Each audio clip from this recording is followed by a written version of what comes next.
Every once in a while, we all fall victim to our own sense of nostalgia. Whether it's a song you haven't heard in ages, a delicious smell from a food you haven't experienced since you were a kid, or perhaps a video game that meshes so incredibly well with your childhood that it's hard to put into words. Nostalgia can grab us by the heartstrings and transport us back to literally any time period. When I specifically think about video games, there are many examples of nostalgia that come to mind for me. Seeing the title screen from Earthbound fills me with warm-hearted memories of the game's impact on me as a teenager. Vault Boy reminds me of my early 20s, playing hundreds of hours of Fallout 3 in the wee hours of the morning. Ironically though, when it comes to my actual childhood, there aren't really many games that invoke the same level of nostalgia into me. Sure, I have memories of playing tons of games on the NES, Genesis, and Super Nintendo, and even the N64. And having fun with my friends in local co-op jam sessions. But how about a game that encapsulates my childhood? That brings me to today's video. I'm going to talk about the game that really highlights what being a kid meant to me. In between my homework, home-cooked meals, and long weekends outside, Super Mario RPG was my sanctuary for a couple of years as a kid. It may not be my favorite video game of all time, but it was the game I remember the most. It was one of my first RPG experiences, and piloting a familiar face around made it all the more enjoyable. Although I have fond memories of the game, I've never really sat down and thought about them until now. Why does Super Mario RPG mean so much to me? Sure, the characters are fun, the music is catchy, and the story is full of camaraderie, but tons of other games do these things well.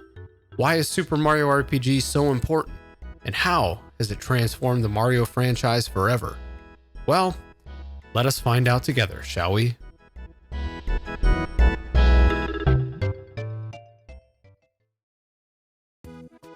Ironically, Super Mario RPG's beginnings were one of the craziest stories in the history of video games. It was kind of the right game at the right time for Nintendo and the other company involved with its production, Square. Ever since the success of their Final Fantasy franchise in Japan, Square was looking for a way to branch out into the West. One of the biggest problems with this was the stark difference of American culture as compared to the Japanese. 90s kids in the United States were fixated on stupid and gross humor like Nickelodeon. And although fantasy setting games were cool and all, they just didn't draw in the crowd that they wanted. Their first attempt to hone in on the Western audiences came with the release of Final Fantasy Mystic Quest in 1993, but sales fell well short of expectations. Square was still looking for its golden goose, but it just hadn't happened yet. Coincidentally, the creator of Mario himself, Shigeru Miyamoto, was looking for a new adventure for the Italian plumber. Super Mario World, the Super Nintendo's inaugural game, smashed records left and right, and Super Mario Kart did great as well. Miyamoto was really looking for something completely different though. A way to expand the lore of the Mario universe and give the characters some personality. After the two companies had an initial meeting about the game, it became a match made in heaven.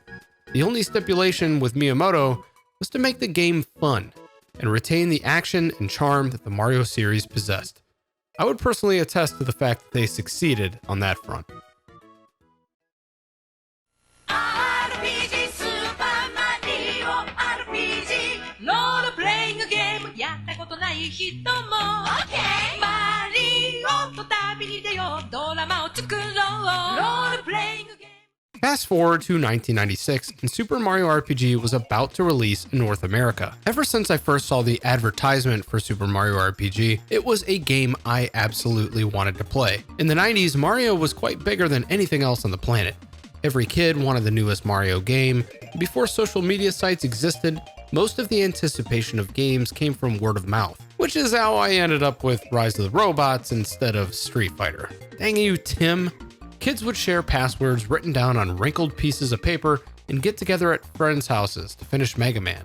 What a time to be alive. Super Mario RPG combined my familiarity of Mario with a genre I had aspirations of getting into, but was for the most part turned off because of the seemingly steep learning curve RPGs possessed. But something about this game just seemed so much different to keep me interested and to help me jump in. Okay, let's be honest, I was 7, so it was probably just because Mario was in it. We didn't have much money growing up, so getting a new game wasn't necessarily something that really happened often. But after constantly prodding my parents, I actually got the game for Christmas from my aunt and uncle. I had never been so excited in my life. Once I started playing Super Mario RPG, I literally couldn't put it down. I played it every waking moment until it was finished. And then I played it again. And again. And honestly, for an elementary school kid, looking back, I'm shocked I was actually able to finish it. Unlike Earthbound, a game that took me years to pick back up and enjoy, Super Mario RPG became an instant favorite for me. So much that I completed the game almost every Christmas for my entire childhood life, building up an insurmountable layer of nostalgia that still lingers in my brain to this day. What specifically was it, though, that made Super Mario RPG so special? Let's break it down. The first thing I noticed about the story of Super Mario RPG was how different it was from any other Mario game I'd played up to that point. Mario and plenty of other game series during the late 80s and early 90s existed solely for sensory entertainment purposes. Story-driven games on the NES were hard to find. Once gaming segued over to 16-bit, the potential for more expansive stories began. Up until Super Mario RPG, though, Mario had always followed the same formula. There really wasn't any reason to take things any farther than that. The princess is captured. Mario has to go save her. He saves her. End of story, right? Yippee! Miyamoto wanted more than that, and it's one of Super Mario RPG's greatest strengths.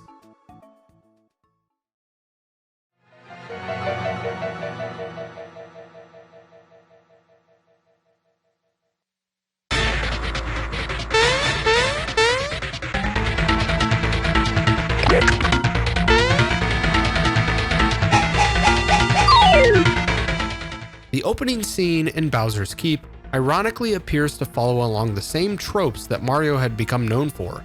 But quickly into their quarrel over the princess, Bowser and him are interrupted by an unknown enemy, a giant freaking sword. Exor and other members of the Smithy Gang have crash-landed into Mario's universe, intent on wreaking havoc and stealing the power of the fallen stars from Star Road to use toward their domination. And just like that, the game becomes more than a plumber versus Koopa narrative that we'd all grown so used to seeing.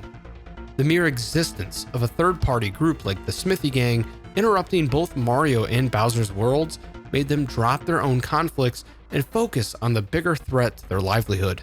It changed the fundamental formula of a Mario game. Throughout Mario's journey to thwart Smithy's plans for world domination, you start to unravel pieces of the Mushroom Kingdom that you never really got to experience before. Tons of new characters to talk to, each with their own internal conflicts and ambitions.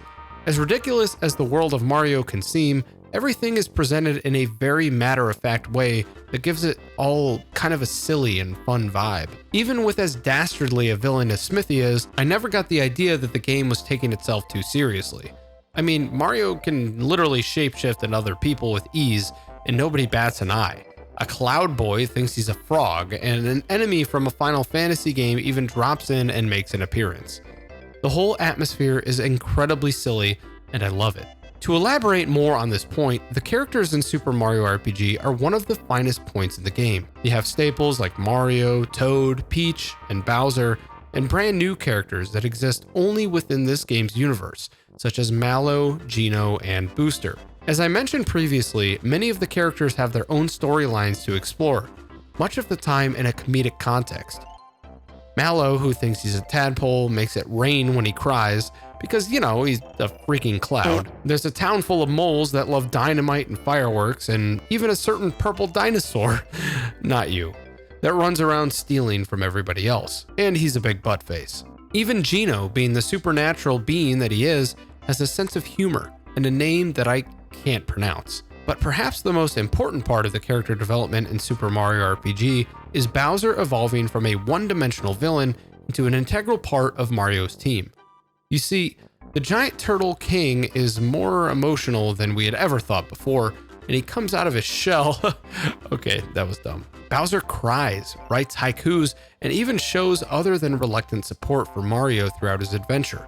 And for the first time in his existence, people actually started to like him.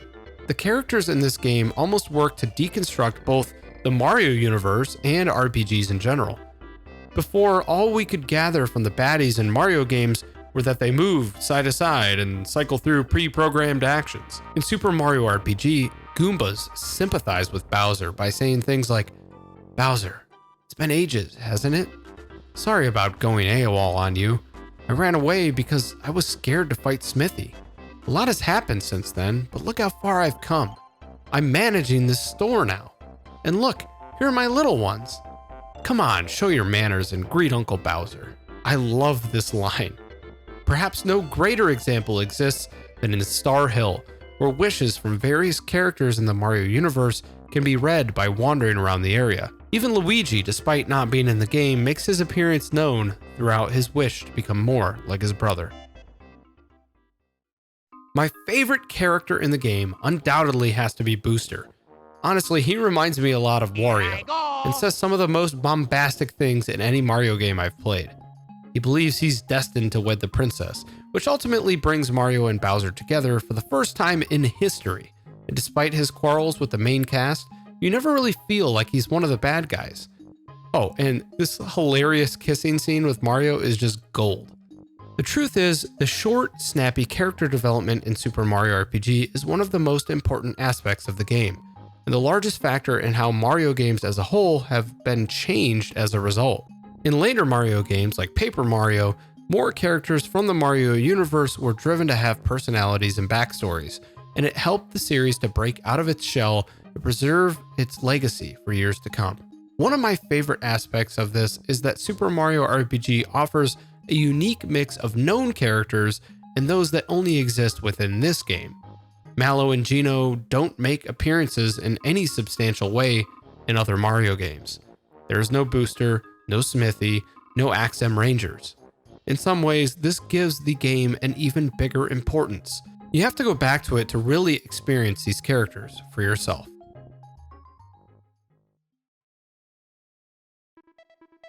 The gameplay in Super Mario RPG also helps it to stand out from other RPGs on the Super Nintendo while being familiar enough to Mario fans to have a common link back to the series they love. All the enemies are visible on the screen, something that Miyamoto insisted on during the game's development. There's no random encounters, which I honestly can't stand after playing them without. This was a unique departure from what Square was used to doing in their RPGs, and is one of the few RPGs on the SNES that use this feature. I feel like this also helped out with the isometric overview while giving the environment some life. Sometimes enemies will even run away or steal items from you, giving the game a little bit more personality. Once in a battle, Mario and his friends have various options at their disposal. The battle system in Super Mario RPG has standard elements that most other RPGs for the time period contained. Regular attacks, special attacks, defending, and running away from battles are all possibilities while pitted against various foes in your journey. With characters like Mario, special attacks are also quite fitting, adding his signature jump and fireball attacks.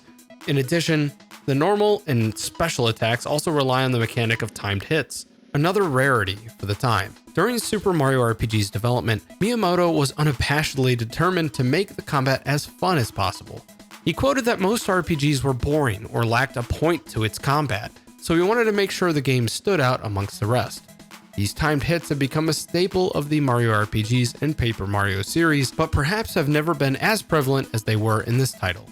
Sometimes you just have to press a button at a certain time, sometimes you rotate the D-pad, and it even works on the defensive end, allowing you to actually block enemy attacks. This timed approach never really seems to get old either, as each weapon and special attack has its own choreography associated with it that helps it function.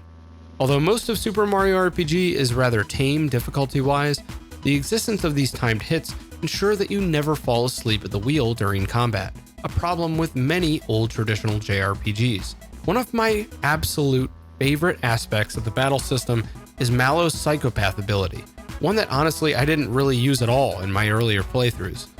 This normally just gives the enemy's HP listed, but with a timed action can also display the thoughts of the enemy for you to see.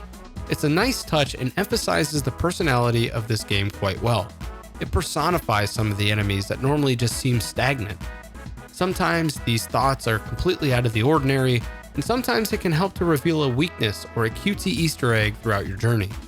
In fact, during the playthrough for this video, I tried it out as much as possible to see what other silly things the characters would say.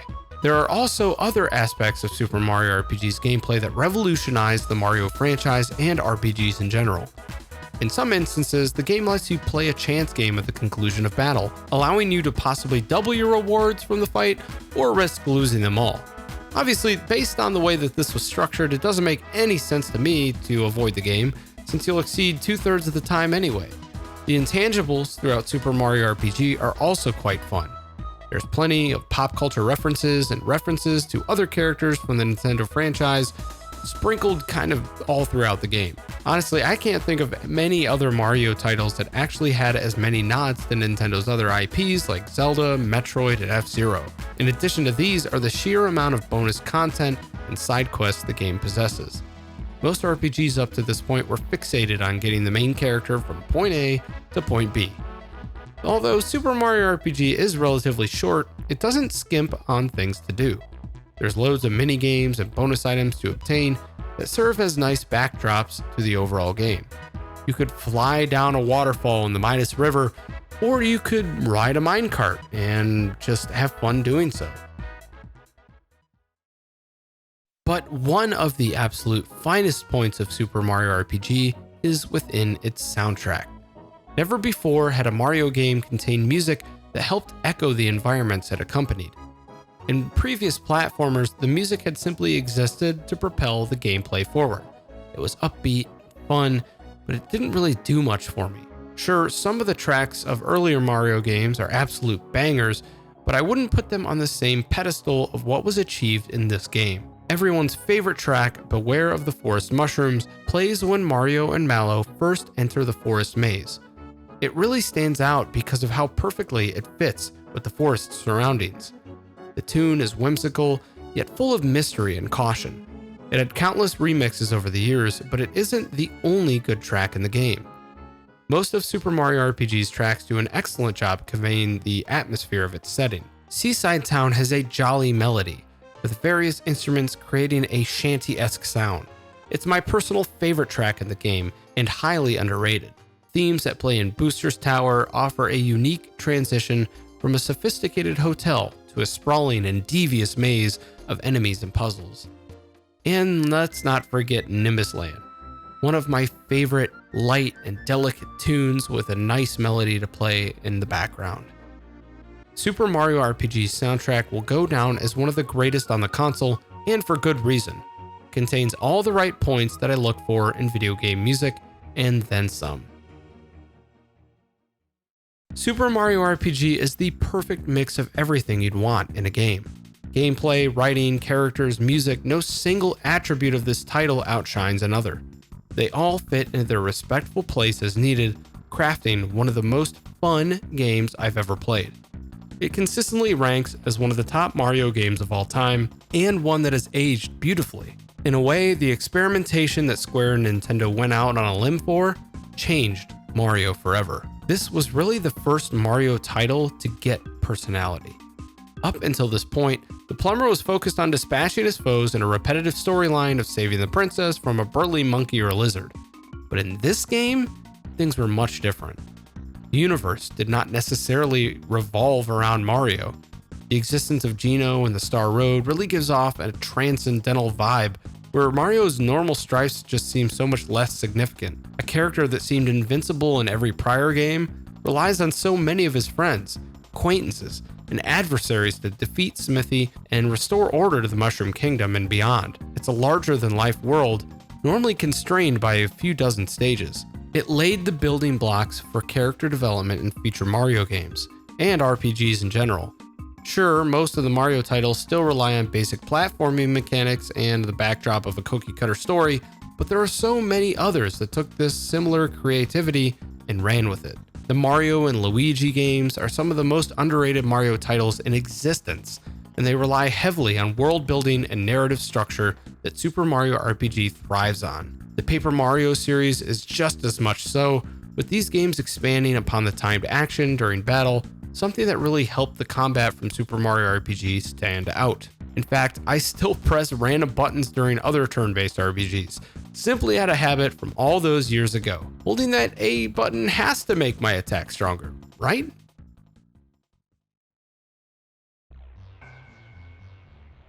And lastly, as for my own views of the game, well, I think this video kind of says it all. Unfortunately, Super Mario RPG is not as accessible as other games on the console, nor did it ever get a re-release. And due to obvious licensing issues, it probably never will. But in some ways, this helps my affinity for it grow. Super Mario RPG, just like my nostalgia for it, are stuck in 1996, a simpler time for many. Way before the incessant, contrived lore videos of other RPGs on YouTube and the over-serious tone many games possessed. This was created to be timeless and pure. Super Mario RPG is one of those games that anyone can enjoy. It isn't edgy, it doesn't have breakthrough graphics or pandering or a storyline that'll leave you questioning for years after you play it. It certainly won't have a 3-hour YouTube commentary floating around about it. And honestly, that's kind of the point. It was created to be fun. It wasn't created to be taken seriously. It's exactly what Nintendo and Square achieved. It's a game I can look back on and smile while thinking about. It's a game I can introduce my parents or even my own kids to one day. The game combines comedy and serious conflict in a manner that deftly weaves its way into your heart. It reeks of nostalgia for my childhood, where times were fun and filled with wonder. It reminds me of better days spent curled up around the fire with family, and it warms your soul, offering a unique escapism from the problems of everyday life when you play it. It means the world to me. So what are your thoughts on Super Mario RPG? Do you share the same level of nostalgia that I have, or is this a game that you've discovered only recently? Please share your comments below. In a world filled with media containing over-intricate plot lines and conflicted characters, sometimes a game like this is just what the doctor ordered to stop taking things so seriously and just have fun again. Don't you think we all deserve that?